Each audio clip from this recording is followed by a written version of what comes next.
Permítanme. Creo que ya estamos. Sí, ya estás transmitiendo. Yo lo veo aquí en mi teléfono y así no me... Ahí está, en vivo y a todo color. Bueno, pues vamos a empezar. Buenas tardes o buenas noches. Ahora ya oscurece muy temprano. Podemos decir ya no necesitamos decir buenas tardes. Ahora es buenos días o buenas noches.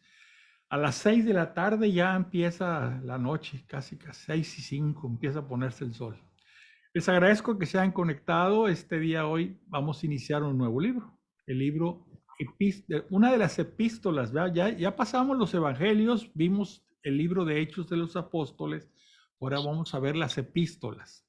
Y como les decía, empezamos a ver primero las de Pablo. Y una de las epístolas que originalmente se le atribuían a San Pablo es esta de los Hebreos. Pero vamos a darnos cuenta que no lo pudo haber escrito San Pablo, porque su forma de escribir, su forma de redactar es otra de las que tradicionalmente ya sabemos que son de San Pablo. Inclusive en la Biblia está acomodada al final. Están las de San Pablo y antes de que empiecen las de los demás apóstoles, ahí está metida epístola a los hebreos. ¿Sí? San Pablo escribe epístolas. Epístola es una palabra griega que significa carta. Una carta. Entonces, San Pablo le escribe cartas a las diferentes iglesias que él ha visitado o ha fundado. Y luego les escribe cartas a ciertas personas, como Timoteo, como Tito, etc. Y luego viene esta a los hebreos, que no es a ninguna iglesia ni a ninguna persona. También eso lo está diferenciando, ¿verdad? Esta epístola o carta está dirigida a los judíos. ¿A qué judíos? Él le pone a los hebreos, ¿verdad? ¿Qué hebreos? ¿Qué hebreos? ¿A qué hebreos o judíos se está refiriendo? A aquellos que él quiere que se hagan cristianos. Él quiere que esa le llegue a aquel judío que él quiere, mediante la lectura de esa carta y otras predicaciones, se convierte en cristianos. Y entonces empieza a comparar a Jesús con el Antiguo Testamento. ¿Sí? Entonces, así es como podemos estar. Un problema que se tiene con la epístola esta a los hebreos es que, pues, si se dice uno, bueno, ok, no es de Pablo porque está escrita en forma diferente. Inclusive algunos han dicho que a lo mejor fueron homilías de San Pablo, que alguien tomó nota y luego las pegó y formó el libro. ¿Sí? Entonces, ahorita vamos a ver que pudieran ser homilías, o sea, predicaciones de San Pablo, que alguien tomó nota, las escribió en un libro. Acuérdense que los libros en la antigüedad no eran como los conocemos, no eran unas pastas con hojas, sino que eran unos rollos. Entonces, la escribió en un rollo y ese rollo, pues, se empezó a circular entre las iglesias, ¿verdad? ¿Hay ruido de algo? ¿Alguien tiene prendido algo? Si me hicieran el favor. ¿Hoy? ¿Sí oyen? Bueno, quítenle el sonido para que yo no tenga que cortárselos, porque si se los corto, luego quieren hacer una pregunta y resulta que no se oye. Pero en fin, quítenle sonido. Ok. Vamos a ver, antes de empezar oficialmente la clase, lo que dice las Sagradas Escrituras en el libro de Hechos de los Apóstoles. Vamos a irnos un libro para atrás, ¿sí? Vamos a ver. Miren. En el libro de Hechos de los Apóstoles, en este que es el capítulo 18, el versículo es el 24. Aquí se menciona a una persona que probablemente es la que escribió este libro de Epístola a los Hebreos.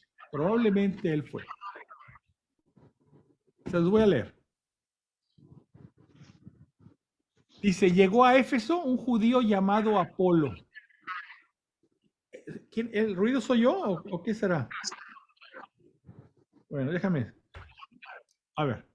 Llegó a Éfeso un judío llamado Apolo, originario de Alejandría. Alejandría es una ciudad que está en Egipto, era la ciudad más importante de Egipto, ¿sí?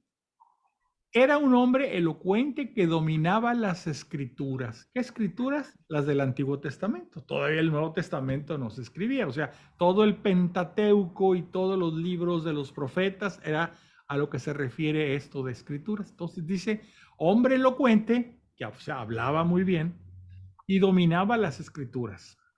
Ya había sido instruido en el camino del Señor. Les recuerdo que los primeros discípulos nos decían cristianos, porque Christos es en griego la palabra Mesías del hebreo, y Mesías significa el ungido. Entonces, los judíos no querían reconocer que Jesús era el ungido, el Mesías. Entonces, para no tener problemas, a los judíos le decían, ellos son seguidores del camino, a los seguidores de Jesús. ¿Y por qué les decían seguidores del camino? Porque el mismo Jesús había dicho, yo soy el camino, la verdad y la vida. Entonces ya ustedes son seguidores del camino. Dice, entonces ya había sido instruido en el camino del Señor. O sea, en lo que enseñaba Jesús. Por lo que hablaba y enseñaba con fervor, de espíritu y con esmero, todo lo referente a Jesús. Entonces era el camino. Aunque solamente conocía el bautismo de Juan. Acuérdense que Juan bautizaba antes de Jesús. Es más, Juan bautizó a Jesús, un bautismo diferente. Era un bautismo de arrepentimiento. La gente se arrepentía de su vida pasada, se bautizaba y quedaba limpio y volvía por el buen camino. Y es un bautismo, vuelvo a decir, diferente del de Jesús, porque el de Juan era un bautismo de arrepentimiento. Pero el bautismo que se hace en el nombre de Jesús es un bautismo que perdona pecados. El bautismo de Juan no perdonaba pecados. El bautismo de Jesús sí. Cuando nos bautiza, se perdonan todos los pecados. Entonces, dice aquí, aunque solamente conocía el bautismo de Jesús, ya había sido bautizado tal vez por Juan, perdóname, aunque solamente conocía el bautismo de Juan, o sea, no había sido bautizado por Jesús. O en el nombre de Jesús. Este pues comenzó a hablar con valentía en la sinagoga. Al oírle hablar, lo tomaron consigo Aquila y Priscila, que era una pareja de judíos que habían estado en Roma y los habían expulsado de Roma, en una de las persecuciones que hubo. Aquila era el hombre y Priscila la mujer, ¿no? Y le explicaron con más exactitud el camino, o sea, todo lo referente a Jesús. ¿Sí? Como Apolo quería pasar a Acaya, los hermanos le animaron a ello y escribieron a los discípulos para que lo recibieran. Una vez ahí, y con auxilio de la gracia, fue de gran provecho para los que habían creído, pues rebatía vigorosamente en público a los judíos. Ojo, rebatía vigorosamente en público a los judíos, demostrando por las escrituras que Cristo era Jesús. Yo creo, después de haber leído esto y de haber leído opiniones de otras personas, apaguen su micrófono, por favor. Yo creo, según mi opinión, que el que escribió el libro esto de a los hebreos, de epístola a los hebreos, fue este Apolo. ¿Sí? En mi opinión. Otros opinan otra cosa. Algunos creen que fueron estos, Aquila y Priscila, pero yo no lo creo, porque aquí la descripción que hacen de este tal Apolo, que era elocuente, conocía las escrituras, y sobre todo aquí al final, que rebatía vigorosamente en público a los judíos. Yo digo, esto, haz de cuenta que me está describiendo al que escribió el libro de el epístola a los hebreos. ¿Sí? Bueno, no sé si hay alguna opinión o algo, pero así lo creo yo. ¿Qué les parece? Bien. Bueno, seguimos entonces. Permítanme.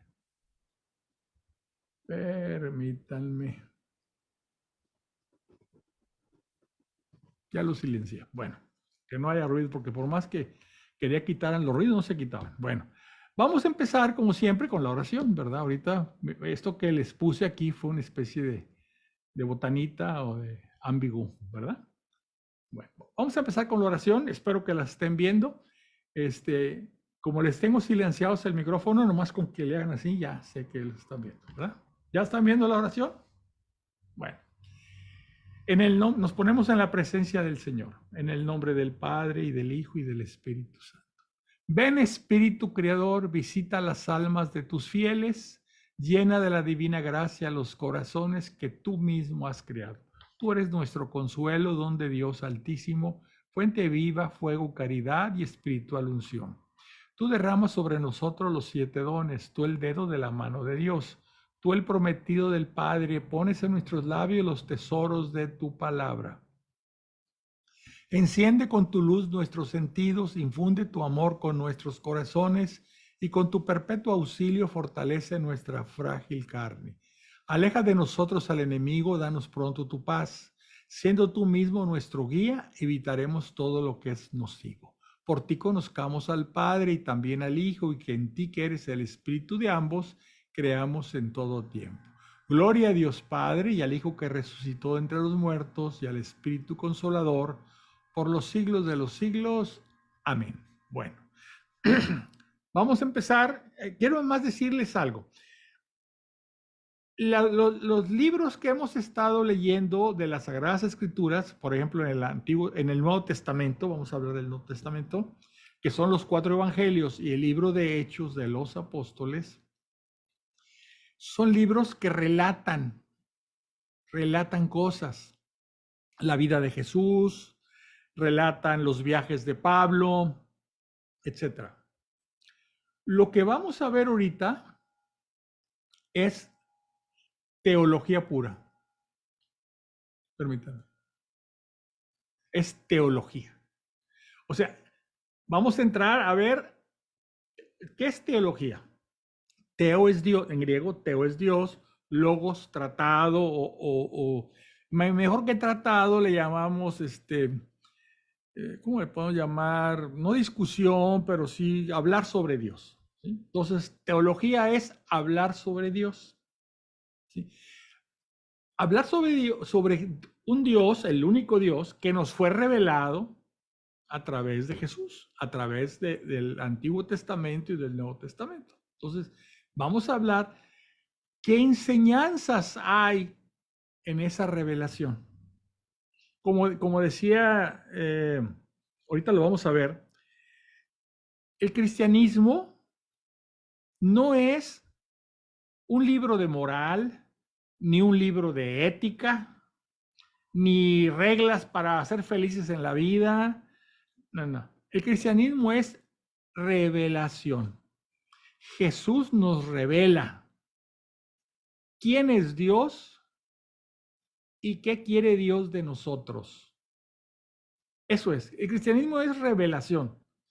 Es que ahí están los mandamientos y que hay que cumplirlos y la liturgia y que hay que hacerla y no. Y la predicación que tenemos que compartir la buena nueva.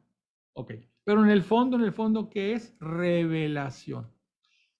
Jesús nos revela lo que es Dios y por qué nos creó Dios, para qué nos creó Dios, qué espera Dios de nosotros. Eso es teología, ¿sí? Razonamiento sobre Dios. Esa es la palabra logos, más que tratado y demás. A mí me gusta, hay muchas acepciones de lo que significa logos. Razonamiento, el razonamiento. Entonces, teología, Dios, logos, razonamiento. Razonemos sobre Dios. Y van a ver que esta carta y todas las de Pablo, y en general todas las epístolas de los apóstoles, son tratados de teología. Ya no van a hacer un relato de los viajes. Bueno, en Pablo sí, en algunos casos sigue relatando sus viajes y sus experiencias. Pero en especial en esta que vamos a ver ahorita es teología pura. Entonces vamos a empezar. Les voy a subir, déjenme buscarlo por aquí, este libro Aquí me tengo que ir ahora, estamos en Hechos, me tengo que ir acá a las epístolas. Si se fijan, aquí dice abajo epístolas de San Pablo, y están las epístolas a los romanos, la primera, porque hizo dos, a los corintios, la segunda a los corintios, la de los gálatas, la de los efesios, la de, a ver, ya me brinqué, con los efesios, filipenses, tesalonicenses primera, tesalonicenses segunda, y aquí son, esas son todas las que están destinadas a iglesias. Y luego vienen las de las personas, la primera de Timoteo, la segunda de Timoteo, la de Tito y la de Filimón. Y después de haber visto todas las epístolas o cartas que hace Pablo, ¡pum!, viene al final los hebreos. ¿Por qué? Porque no están, ellos dicen, bueno, es un libro inspirado por Dios, definitivamente, pero no se lo podemos atribuir a Pablo. O si Pablo fue una homilía que hizo Pablo y Apolo la tomó nota y luego la puso en unos rollos, pues, tal vez, pero la forma de redactar es diferente de la que tenía Pablo. Entonces vamos a empezar con Epístola a los Hebreos. Aquí está. Fíjense cómo dice, a diferencia de todas las anteriores epístolas, la autenticidad de la epístola a los hebreos ha sido desde antiguo motivo de discusión. Lo que les digo, rara vez se ha impugnado su canonicidad, o sea que siempre ha estado en el listado oficial de la iglesia. ¿Sí? Dice, la iglesia de Occidente, que es la nuestra, se negó a atribuírsela a Pablo hasta fines del siglo IV. O sea, no, esta no es de Pablo. Si bien la de Oriente, o sea, los de la iglesia de Constantinopla, etcétera, aceptó esta atribución, no lo hizo sin reservas respecto de su forma literaria. Y es que en realidad el lenguaje y el estilo de este escrito tienen una elegante pureza no habitual en San Pablo. Está escrito no como escribe San Pablo, ¿sí? Déjenme buscar por aquí, decía también algo. Dice, en cuanto a los autores, dice, de identificar a este autor anónimo se han propuesto diversos nombres como Bernabé, Aristón, Silas, Apolo, Priscila, y a mí me gusta más que es este Apolo. ¿Sí? Porque es un judío de cultura helénica, familiarizado con el arte oratorio, preocupado por una interpretación puntual de los pasajes del Antiguo Testamento. Me están describiendo lo que acabo de leer de Apolo, así es que yo le voy a Apolo. A ustedes podrán escoger otro, pero yo le voy a Apolo. Bueno, me brinco ya todo esto, que son comentarios, son muy interesantes, a veces si tienen tiempo, pues hay que leerlo, ¿verdad? Y empezamos. Y aquí empieza un prólogo que todo mundo conoce, cuando menos los que estamos, los que acostumbramos ir a misa, los que acostumbramos a veces leer las escrituras, hay un prólogo muy revelador. Y que, por ejemplo, de lo que estábamos hablando, de que alguien quiere empezar a ver las escrituras y dice, ¿por dónde empiezo? ¿Qué hago?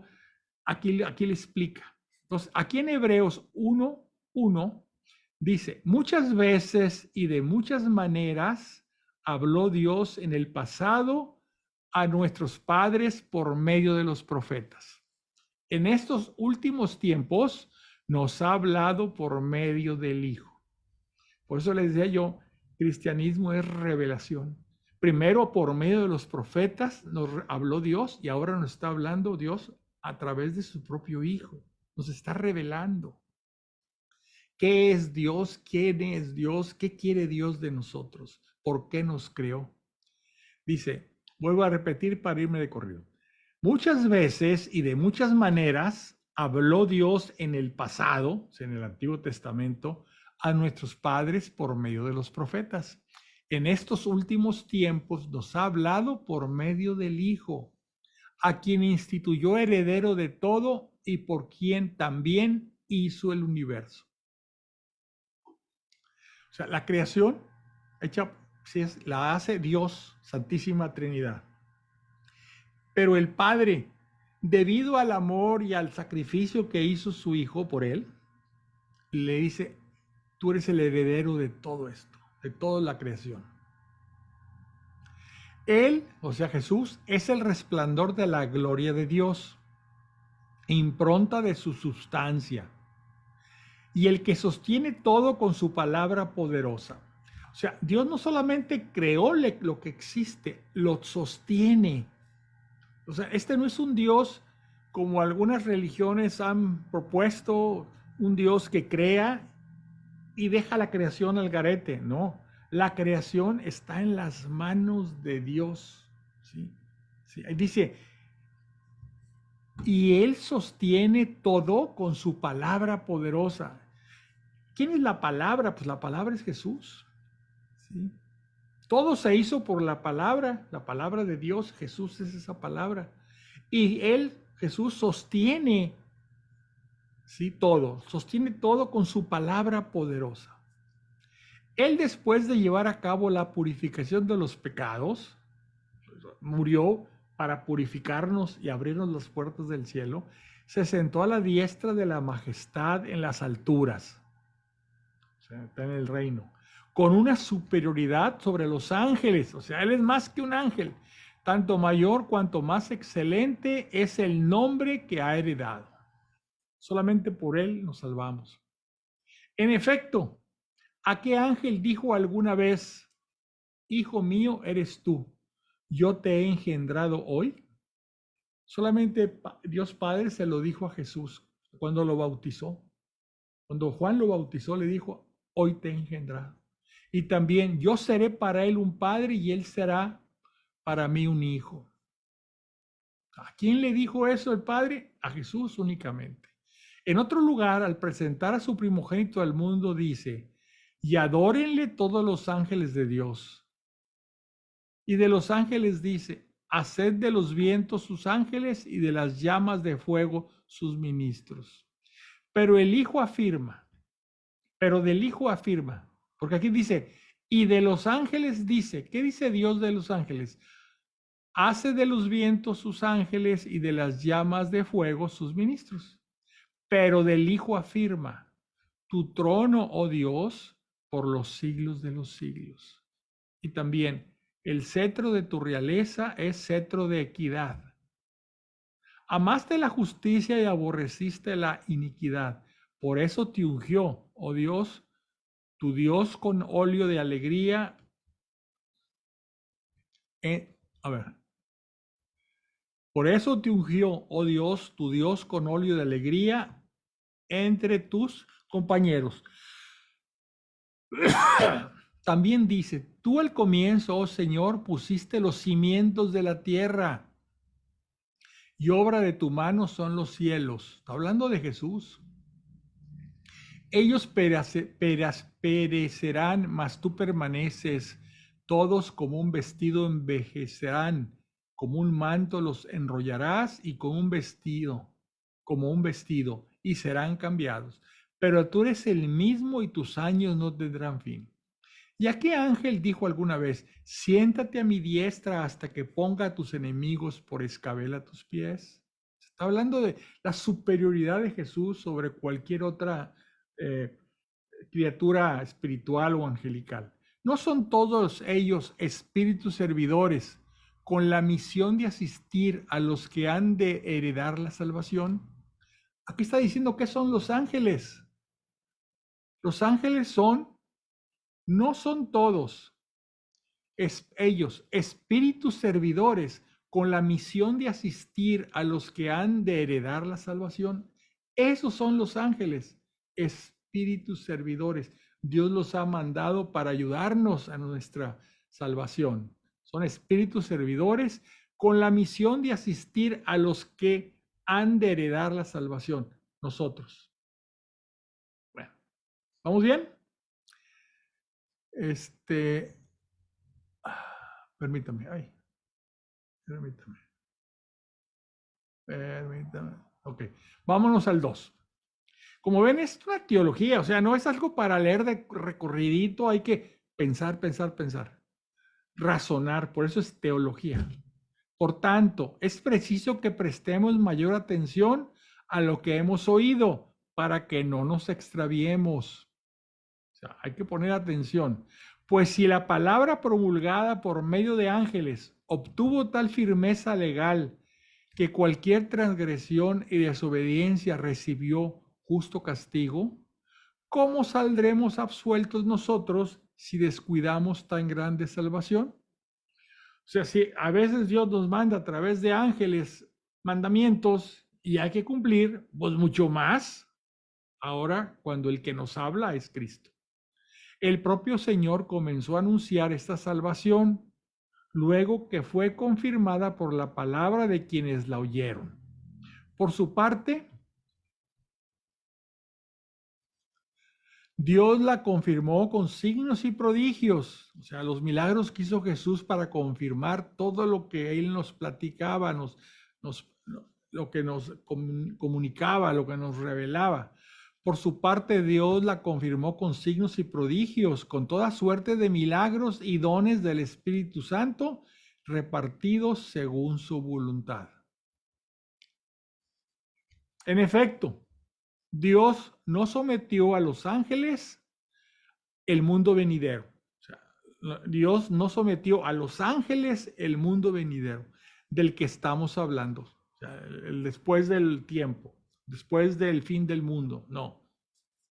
Pues alguien declaró en algún lugar, ¿qué es el hombre para que te acuerdes de él? Se está diciendo, bueno, ok, fíjense, Dios no sometió a los ángeles al mundo venidero. El reino de los cielos no está hecho para los ángeles, porque es más, está hecho para el hombre, porque fíjense, luego viene esa frase que le hace, o le podemos hacer a Dios, ¿qué es el hombre para que te acuerdes de él? O sea, ¿por qué has hecho tanto por el hombre? ¿Por qué has enviado a tu hijo para salvar a los hombres? ¿Qué es el hombre para que te acuerdes de él? O el hijo del hombre, o sea, de Jesús, para que de él te preocupes. Lo hiciste por un poco inferior a los ángeles. Está hablando de nosotros. Lo hiciste por un poco inferior a los ángeles. De gloria y honor lo coronaste. Todo lo sometiste bajo sus pies. Someterle todo quiere decir que nada quedó sin que le fuera sometido. Pero ahora no vemos todavía que le esté sometido todo. Sin embargo, si vemos a Jesús, que fue hecho inferior a los ángeles por un poco, o sea, porque le dieron un cuerpo humano, coronado de gloria y honor por haber padecido la muerte, pues por la gracia de Dios gustó la muerte para bien de todos. Convenía en verdad que aquel por quien y para quien existe todo condujera a muchos hijos a la gloria, perfeccionando mediante el sufrimiento al que iba a guiarlos a la salvación. Pues santificador y santificados tienen todos el mismo origen. ¿Sí? Por eso no se avergüenza de llamarlos hermanos. Jesús no se avergüenza de decir que somos sus hermanos. Cuando dice, anunciaré tu nombre a mis hermanos, en medio de la asamblea te alabaré. Y también, en él pondré yo mi confianza. Y nuevamente, henos aquí a mí y a los hijos que Dios me ha dado. Por tanto, del mismo modo que los hijos comparten la sangre y la carne, también él las compartió para reducir a la impotencia mediante su muerte al que tenía el dominio sobre la muerte, es decir, el diablo. Con su muerte redujo a la impotencia al demonio y liberar a los que por temor a la muerte estaban ya de por vida sometidos a la esclavitud. Porque ciertamente no es a los ángeles a quienes tiende una mano, sino a la descendencia de Abraham. O sea, él no vino a rescatar a los ángeles, vino a rescatarnos a los hombres. Por eso tuvo que asemejarse en todo a sus hermanos. O sea, por eso se encarnó como hombre, para ser sumo sacerdote misericordioso y fiel en el que toca a Dios y fiel en lo que toca a Dios y expiar los pecados del pueblo. Pues habiendo pasado él la prueba del sufrimiento, puede ayudar a los que la están pasando. O sea, luego decimos, es que este hombre o esta mujer sufre, ¿cómo ha sufrido? Pues dice, habiendo pasado él, Jesús, la prueba del sufrimiento, puede ayudar a los que la están pasando. Porque él es Dios y hombre verdadero. Entonces se conmisó, es misericordioso ante los que sufren, porque él ha sufrido. ¿Sí? Y ahora viene una comparación entre la ley de Moisés y la gracia de Cristo. La liturgia del Antiguo Testamento y la liturgia nueva del Nuevo Testamento. Es decir, pues Jesús como nuestro sacerdote, ¿verdad? Nuestro único sacerdote, sumo sacerdote, que se ofrece como sacrificio para salvarnos. ¿Sí?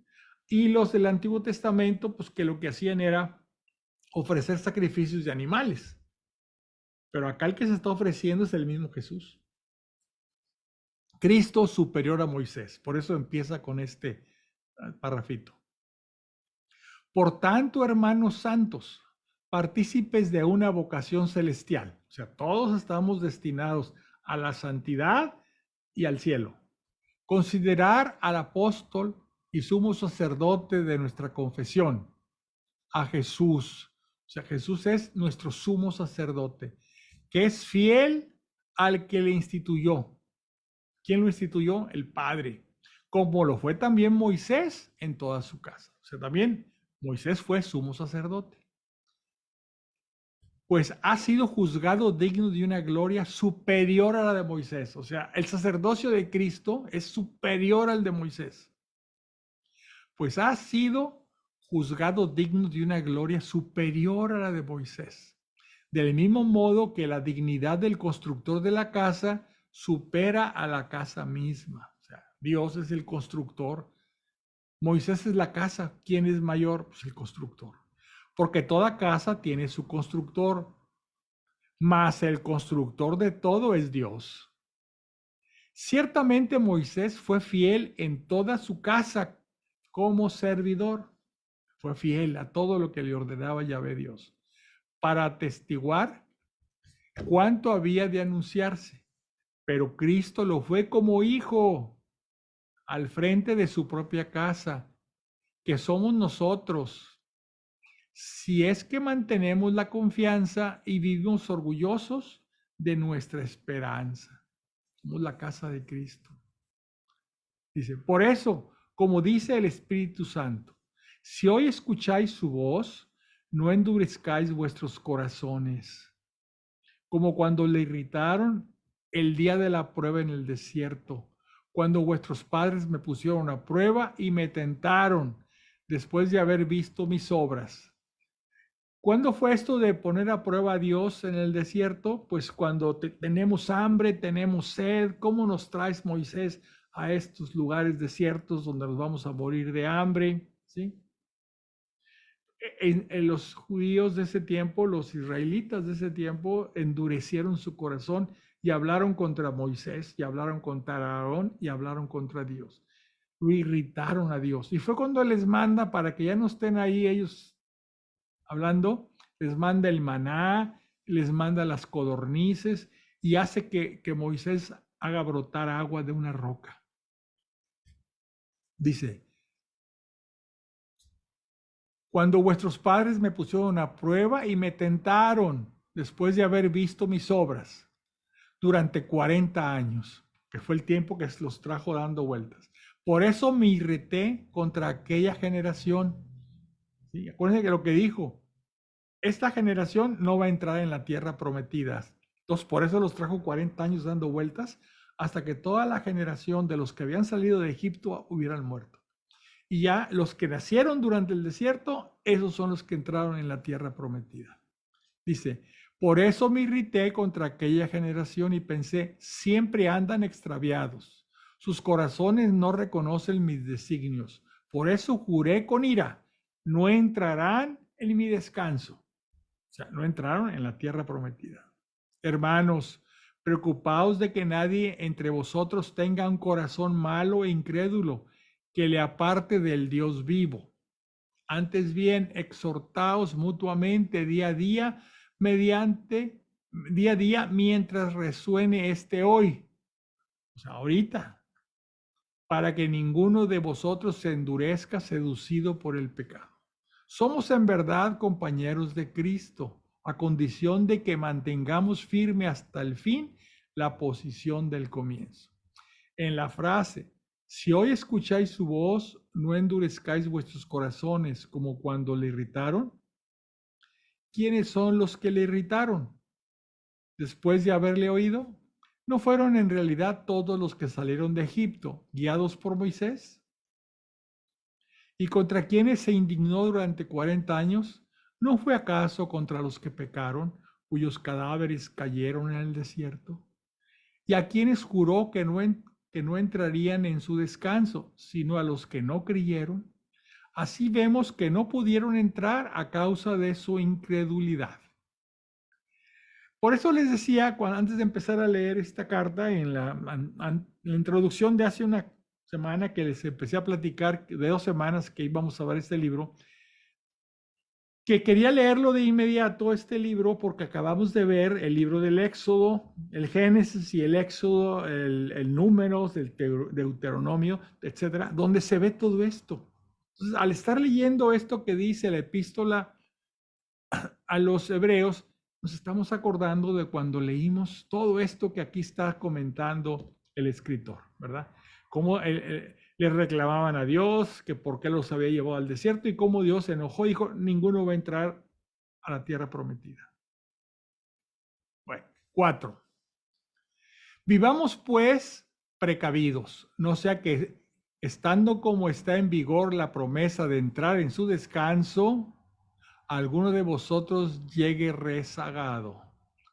O sea, entrar en su descanso tiene 2 interpretaciones. Uno, haber entrado en la tierra prometida, y a otro, entrar al cielo al final de nuestra vida, ¿verdad? Por eso dice, vivamos pues precavidos, no sea que estando como está en vigor la promesa de entrar en su descanso, o sea, de llegar al cielo, alguno de vosotros llegue rezagado. También nosotros hemos recibido la buena nueva, lo mismo que ellos. Pero la palabra que oyeron no les aprovechó, pues no se compenetraron con la fe de los que la escucharon. De hecho, hemos entrado en el descanso los que hemos creído. O sea que para entrar en su descanso, lo primero que hay que hacer es creer. Por eso juré con ira, no entrarán en mi descanso. Y eso que las obras de Dios estaban terminadas desde la creación del mundo, pues en alguna parte se dice acerca del día séptimo. El día séptimo descansó Dios de todas sus obras. Y también en el mismo lugar, no entrarán en mi descanso. Así pues, ya que quedan algunos por entrar en él, y dado que los primeros en recibir la buena nueva no entraron a causa de su desobediencia, señaló otro día, un nuevo hoy, diciendo por boca de David, mucho después, en el lugar citado, si hoy escucháis su voz, no endurezcáis vuestros corazones. O sea, un nuevo, ya aquello ya pasó, ahora de nuevo, estamos de nuevo a prueba. Porque si Josué les hubiera dado el descanso, no se hablaría más tarde de otro día. Por lo tanto, queda un descanso sabático para el pueblo de Dios al final. Pues quien entre en su descanso, también descansa de sus trabajos como Dios descansó de los suyos. Esforcémonos, pues, por entrar en ese descanso, para que nadie caiga imitando aquella desobediencia. Fíjense, esto también es, lo que les voy a leer lo hemos oído muchas veces. Pues viva es la palabra de Dios y eficaz y más cortante que cualquier espada de 2 filos. Lo hemos oído. Penetra hasta la división entre el alma y espíritu. Repito, pues viva es la palabra de Dios y eficaz y más cortante que cualquier espada de dos filos. Penetra hasta la división entre el alma y espíritu, articulaciones y médulas, y discierne sentimientos y pensamientos del corazón. No hay criatura invisible para ella. ¿Para cuál? Para la palabra de Dios. Todo está desnudo y patente a los ojos de aquel a quien hemos de dar cuenta. O sea, no lo podemos engañar. Todo está ante los ojos de aquel a quien hemos de dar cuenta. Teniendo pues un gran sumo sacerdote que penetró los cielos, Jesús, el Hijo de Dios, Él es nuestro sumo sacerdote, está en el cielo. Mantengamos nuestra confesión de fe. Pues no tenemos un sumo sacerdote que no pueda compadecerse de nuestras flaquezas, ya que ha sido probado en todo como nosotros, excepto en el pecado. O sea, Jesús es Dios y hombre verdadero, igual que los hombres, con los mismos problemas, pero sin el pecado. Tal como nosotros, excepto en el pecado. Lo voy a leer otro poquito. Dice, pues no tenemos un sumo sacerdote que no pueda compadecerse de nuestras flaquezas, ya que ha sido probado en todo como nosotros, excepto en el pecado. Acerquémonos, por tanto, confiadamente al trono de gracia, a fin de alcanzar misericordia y encontrar el favor de un auxilio oportuno. ¿Qué les parece lo que hemos leído hasta aquí? Es como para que por su cuenta, cuando estemos ya este video esté ya guardado ahí en el YouTube y en el Face, lo vuelvan a ver, porque hay que, por eso se llama teología, hay que razonarlo y razonarlo y razonarlo. El sacerdocio de Cristo. Todo sumo sacerdote está tomado de entre los hombres y constituido en favor de la gente en lo que se refiere a Dios, para ofrecer dones y sacrificios por los pecados. O sea, Dios toma a los sumos sacerdotes, acuérdense, lo leímos en el libro del Éxodo, de la tribu de Leví, de la familia de Aarón, y ahí está tomando a los sumos sacerdotes del Antiguo Testamento. ¿Sí? Por eso dice, todo sumo sacerdote está tomado entre los hombres y constituido en favor de la gente, en lo que se refiere a Dios, para ofrecer dones y sacrificios por los pecados. Es lo que hacía el sacerdote del Antiguo Testamento. Es capaz de comprender a los ignorantes y extraviados porque también él se haya envuelto en flaqueza, y a causa de la misma debe ofrecer por sus propios pecados lo mismo que por los del pueblo. ¿Se acuerdan? En el Yom Kippur entraba el sacerdote una vez al año a la parte, el Santo Santuorum, a la parte donde estaba el arca de la alianza, a pedir perdón a Dios por sus pecados, y era el día donde se decía el nombre sagrado de Yahvé. Bueno, antes de hacer eso tenía que ofrecer un sacrificio por sus propios pecados. Mataban un animal, un becerro, y lo quemaban como sacrificio. Y después ya ofrecía sacrificios por los pecados del pueblo. Pero dice aquí, debe ofrecer por sus propios pecados lo mismo que por los del pueblo. Se tiene que hacer doble sacrificio, primero por los pecados de él y luego por los pecados del pueblo en el Yom Kippur, pidiéndole perdón a Dios. Y nadie puede arrogarse tal dignidad a no ser que sea llamado por Dios como a Aarón. Nadie, yo soy el nuevo sumo sacerdote del pueblo de Israel. No, tiene que ser llamado por Dios como fue Aarón, les decía. De igual modo, tampoco Cristo se atribuyó el honor de ser sumo sacerdote. O sea, Cristo también es sumo sacerdote, sino que lo recibió de quien le dijo, hijo mío eres tú, yo te he engendrado hoy. Eso se lo dijo el Padre Dios en el bautismo que Juan bautiza a Jesús. Tú eres mi hijo amado, en quien me complazco. Hoy te he engendrado. Ahí empezó su vida pública, ¿sí? Por eso, en ese momento, dice aquí esta carta a los Hebreos, fue cuando Dios le dijo que tú vas a ser el sumo sacerdote, mi sumo sacerdote.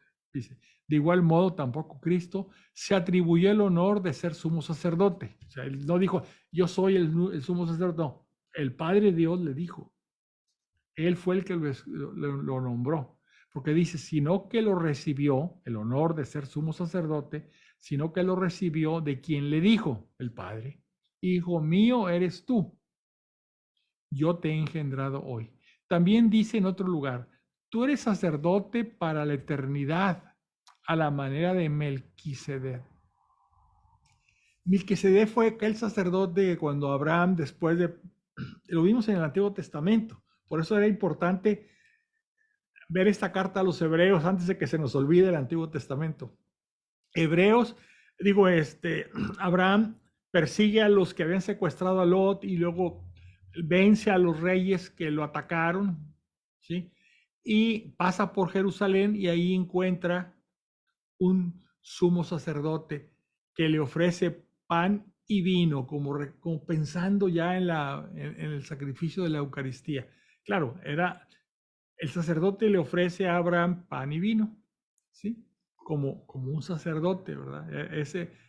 Y fue cuando Abraham le da el diezmo de todo lo que había conquistado, ¿verdad? Entonces, ese Melquisedec no se sabe de dónde viene, de repente aparece y de repente desaparece de los escritos de las Sagradas Escrituras, pero lo que impacta es que le ofrece a Abraham le ofrece pan y le ofrece vino, un ofrecimiento. Cristo, después de haber ofrecido en los días de su vida mortal ruegos y súplicas con poderosos clamor y lágrimas al que podía salvarlo de la muerte, fue escuchado por su actitud reverente. Y aunque era hijo, aprendió la obediencia a través del sufrimiento. De este modo, alcanzada la perfección, se convirtió en causa de salvación eterna para todos los que le obedecen y fue proclamado por Dios sumo sacerdote a la manera de Melquisedec. O sea, Jesús no vino al mundo a salvarnos porque se le ocurrió a él. El Padre Dios lo envió. Y él por amor al Padre y por obediencia al Padre vino, aún sabiendo lo que le iba a pasar. Con su obediencia y con su amor por el Padre Dios, él pagó nuestra desobediencia y la falta de nuestro amor por Dios. Entonces, él viene a salvarnos. ¿Sí? Dice que hubo ruegos y súplicas. Claro, en el huerto de los olivos decía, Padre, si es posible que pase de mí este cáliz. Pero luego dijo, no, Señor, que no se haga mi voluntad, sino la tuya. Entonces, aquí es lo que se está refiriendo esto. Y aunque era hijo, aprendió la obediencia a través del sufrimiento. O sea, obedeció a su Padre de venir a salvarnos. Fue enviado por el Padre a salvarnos y lo obedeció. ¿Sí? Aunque sabía el sufrimiento que iba a padecer. Pero por amor a su Padre y por obediencia a su Padre, vino y nos salva. ¿Por qué nos salva? Porque cuando hay una falta muy grave y una falta a Dios es gravísima, para que pueda alcanzarse el perdón, tiene que restituirse lo que se quitó, lo que se le quitó a Dios. A Dios nosotros le habíamos quitado la obediencia y le habíamos quitado el amor. Entonces, si nos va a perdonar Dios, dice, bueno, ¿quién me va a restituir esa obediencia y ese amor? Fue Cristo Jesús. Él obedece y ama. Y al obedecer y amar, se dio por terminada esa falta, falta de amor y falta de obediencia, se dio por terminada y entonces que alcanzó Jesús el perdón para nosotros. ¿Verdad? Dice, de ese modo, alcanzada la perfección, se convirtió en causa de salvación eterna para todos los que le obedecen. Fue proclamado por Dios sumo sacerdote a la manera de Melquisedec. Bueno, vida cristiana y teología, esto es interesante. Tenemos muchas cosas que decir sobre este particular. Eso lo está diciendo el que escribió este libro. aunque resulta difíciles de explicar, porque os habéis hecho torpes de oídos. Aunque tendríais que ser ya maestros en razón del tiempo transcurrido. O sea, les hemos estado hablando, Cristo nos ha estado hablando, pero no lo hemos escuchado. Dice, tenemos muchas cosas que decir sobre este particular, sobre todo lo que hemos hablado, aunque resultan difíciles de explicar porque os habéis hecho torpes de oído. Aunque tendrías que ser ya maestros en razón del tiempo transcurrido. Volvéis a tener necesidad de ser instruidos en los primeros rudimentos de los oráculos divinos. Hay que volver a empezar. Y estáis necesitados de leche en lugar de tomar alimento sólido. O sea que no hemos aprendido nada. Está hablando para los hebreos de hace 2000 años, pero es como si estuviera hablándonos a nosotros ahorita. ¿Sí? Dice, volvéis a tener necesidad de ser instruidos en los primeros rudimentos de los oráculos divinos. ¿Qué son los oráculos divinos? Lo que Jesús nos vino a revelar. Pero como que no lo hemos entendido, como que ya se nos olvidó por el tiempo transcurrido, etc. Y entonces nos van a dar lechita como niños chiquitos en lugar de ya tomar alimento sólido. Porque si nosotros estamos tan infantiles que si nos dan alimento sólido lo vamos a echar para afuera. Dice, y estáis necesitados de leche en lugar de tomar alimento sólido. Todo el que se nutre de leche desconoce la doctrina de la justicia porque es niño. Así estamos, somos niños. ¿Qué es eso de la justicia? Pues la justicia es lo que nos han dicho siempre Jesús en sus prédicas, dar a Dios lo que es de Dios y al prójimo lo que es del prójimo. Esa es justicia, cada quien lo suyo.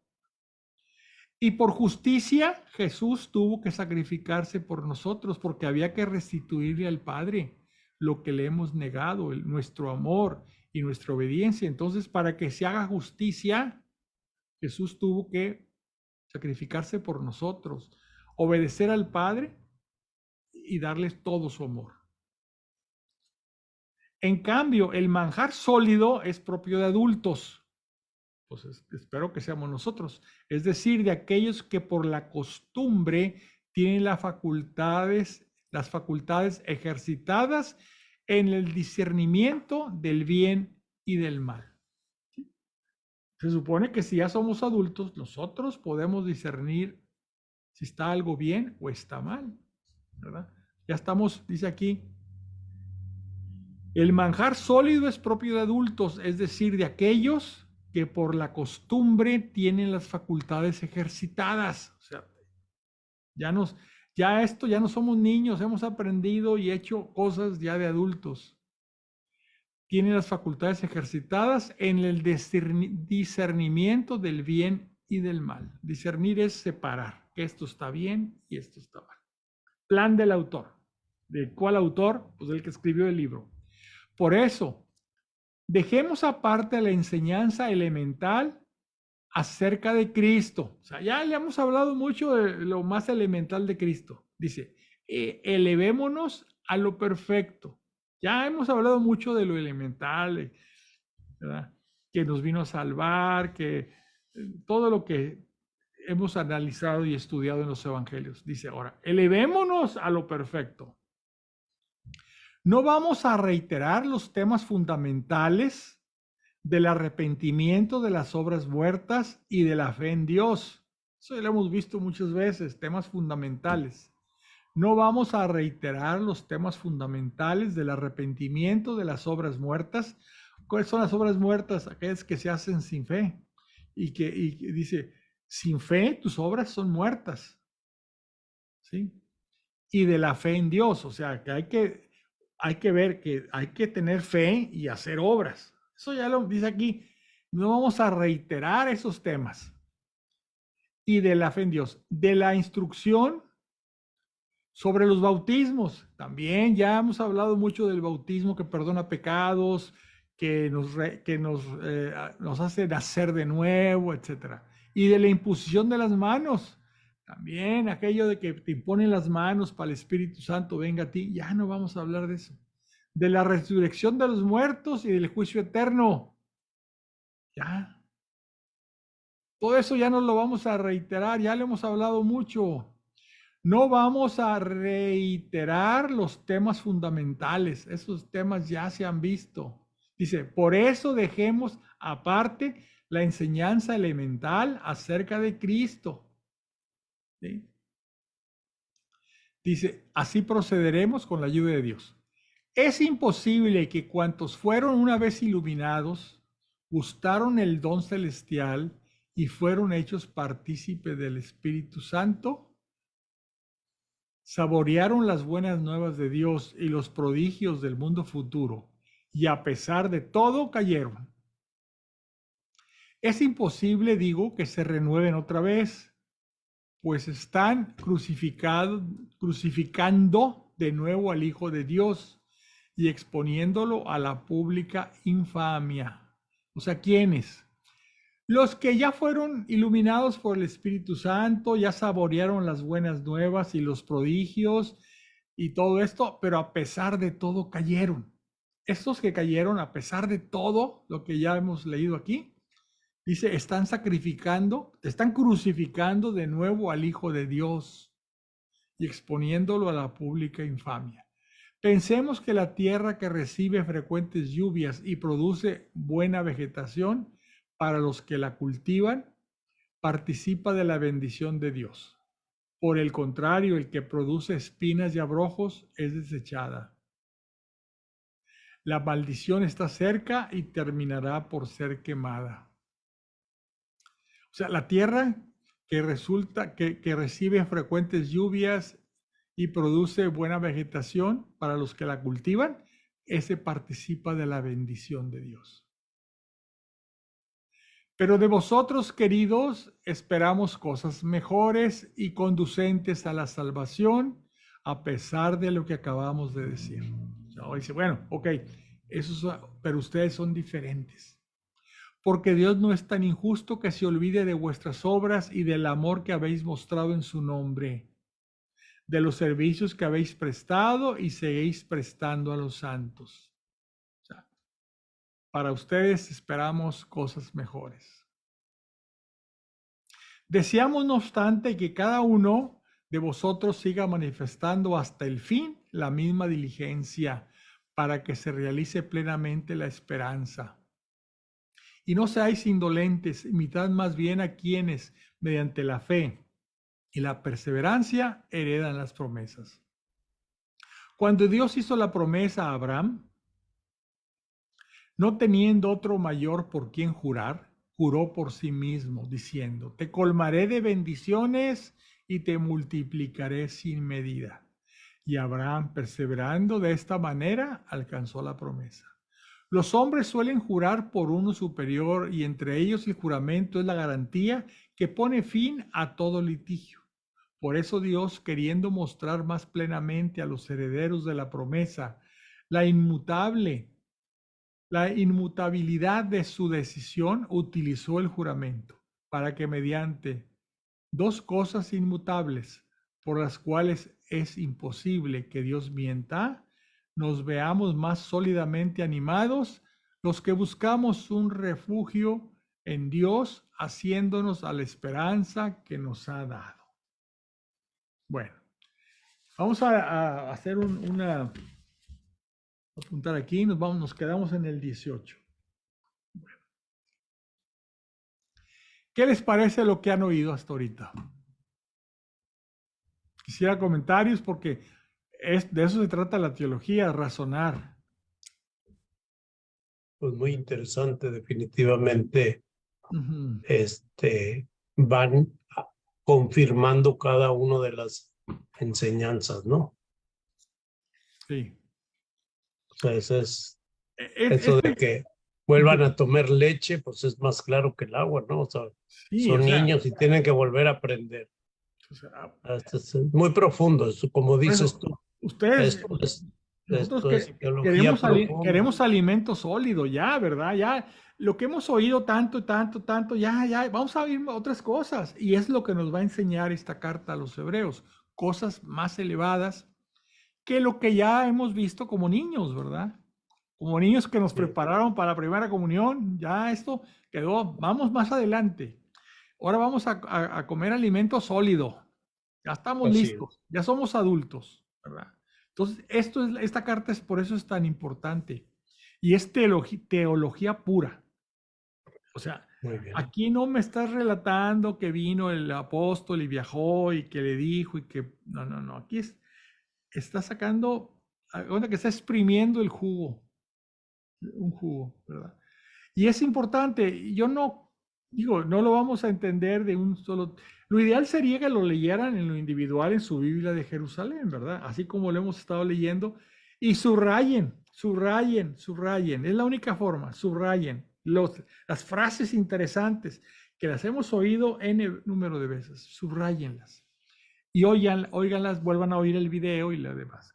Vamos a dejarlo aquí porque es muy pesado, pero ya hemos adelantado, vamos en el capítulo 6, ¿sí? Nos vamos a quedar en el 6:18.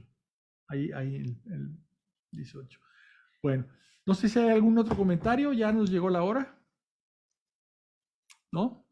Bueno, pues yo les deseo a todos que se hayan conectado, les agradezco que se hayan conectado.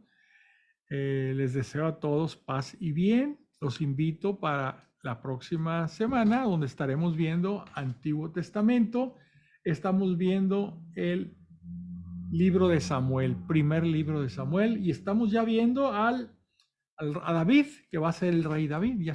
Ya apareció David en el relato, ¿sí? Bueno, pues muchas gracias, buenas noches, pásenla bien, les deseo paz y bien a todos. Hasta luego. Hasta luego.